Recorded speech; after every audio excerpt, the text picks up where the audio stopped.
26 નવેમ્બરના દિવસે દેશભરમાં બંધારણીય દિવસની ઉજવણી કરવામાં આવી રહી છે। ભારતીય બંધારણના મૂલ્યોને પ્રોત્સાહન આપવા માટે સામાજિક ન્યાય અધિકારિતા મંત્રાલયે બંધારણીય દિવસની ઉજવણીનો નિર્ણય લીધો હતો। દેશની બંધારણ સભાએ 26 નવેમ્બર 1949ના રોજ વર્તમાન બંધારણનો સ્વીકાર કર્યો હતો અને તેના 2 મહિના પછી એટલે કે 26 જાન્યુઆરી 1950ના રોજ તેના અમલ કરવામાં આવ્યો હતો। આપણે 26 નવેમ્બરના રોજ બંધારણીય દિવસ મનાવીએ છીએ અને 26 જાન્યુઆરીના દિવસે ગણતંત્ર દિવસ મનાવીએ છીએ। ભારતનું બંધારણ ખૂબ જ ખાસ છે। ભારતના બંધારણને બનાવવા માટે 2 વર્ષ 11 મહિના અને 18 દિવસ લાગ્યા હતા। ભારતનું બંધારણ વિશ્વનું સૌથી મોટું બંધારણ કહેવામાં આવે છે।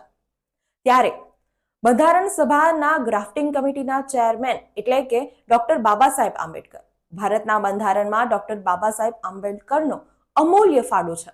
ત્યારે આજે શહેરના રેસકોર્સ સર્કલ ખાતે આવેલ ડોક્ટર બાબા સાહેબ આંબેડકરની પ્રતિમાને પુષ્પહાર અર્પણ કરવામાં આવ્યો અને બંધારણીય દિવસની ઉજવણી કરવામાં આવી। બંધારણીય દિવસની ઉજવણીના ભાગરૂપે બંધારણ વાંચન પણ કરવામાં આવ્યું। આ કાર્યક્રમમાં શહેર કોંગ્રેસ પ્રમુખ ઋત્વિજ જોશી, વિપક્ષના નેતા ચંદ્રકાંત શ્રીવાસ્તવ, સ્થાનિક કાઉન્સિલરો તેમજ કોંગ્રેસના કાર્યકર્તાઓ મોટી સંખ્યામાં ઉપસ્થિત રહ્યા હતા।